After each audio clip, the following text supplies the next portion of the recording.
6 hidden science is not ready for pregnancy. మేము చాలా నెలలుగా ప్రెగ్నెన్సీ కోసం ట్రై చేస్తున్నాం, కానీ ఎందుకో సక్సెస్ కావడం లేదు. ఇలా అనుకునే కపుల్స్ చాలామంది ఉంటారు. కానీ చాలాసార్లు సమస్య టైమింగ్లో కాదు, మన శరీరం ఇంకా ప్రెగ్నెన్సీకి పూర్తిగా సిద్ధంగా లేకపోవడంలో ఉంటుంది. ఆశ్చర్యకరమైన విషయం ఏంటంటే శరీరం కొన్ని చిన్న చిన్న సంకేతాలు ముందే ఇస్తుంది, కానీ మనం వాటిని పెద్దగా పట్టించుకోము.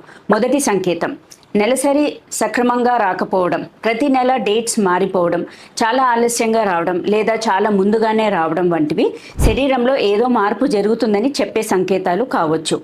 రెండవది, ఎప్పుడూ నీరసంగా అనిపించడం, బాగా నిద్రపోయినా విశ్రాంతి తీసుకున్నా కూడా అలసట తగ్గకపోవడం, శరీరానికి అవసరమైన పోషకాలు తక్కువగా ఉండే అవకాశం ఉంది.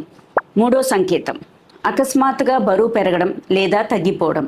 ఆహారంలో పెద్ద మార్పులు లేకపోయినా బరువులో మార్పులు కనిపిస్తే అది శరీర సమతుల్యత దెబ్బతింటోందని చెప్పే సూచన కావచ్చు. నాలుగోది, మొటిమలు ఎక్కువగా కావడం లేదా జుట్టు ఎక్కువగా రాలిపోవడం. చాలామంది దీన్ని కేవలం బ్యూటీ ప్రాబ్లం అనుకుంటారు, కానీ కొన్ని సందర్భాల్లో ఇవి శరీరంలో జరుగుతున్న హార్మోన్స్ మార్పుల వల్ల కూడా కావచ్చు. ఐదో సంకేతం, దాంపత్య జీవితంపై ఆసక్తి తగ్గిపోవడం. దీనికి మానసిక ఒత్తిడి, అలసట లేదా శరీరంలో జరిగే కొన్ని మార్పులు కారణం కావచ్చు. ఆరవది, ఎప్పుడూ టెన్షన్గా ఉండడం, సరిగా నిద్ర పట్టకపోవడం. మనసు ప్రశాంతంగా లేకపోతే దాని ప్రభావం నేరుగా శరీరంపైనే పడుతుంది.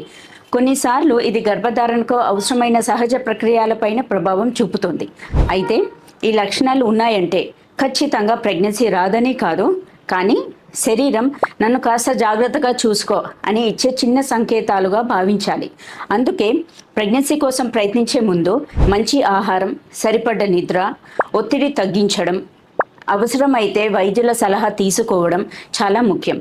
గుర్తుంచుకోండి, ప్రెగ్నెన్సీకి సిద్ధం కావడం అంటే కేవలం బేబీ కోసం ఎదురు చూడడం కాదు, ముందుగా మన శరీరాన్ని, మన ఆరోగ్యాన్ని సిద్ధం చేసుకోవడం. అప్పుడు ప్రెగ్నెన్సీ ప్రయాణం మరింత ఆనందంగా ఉంటుంది.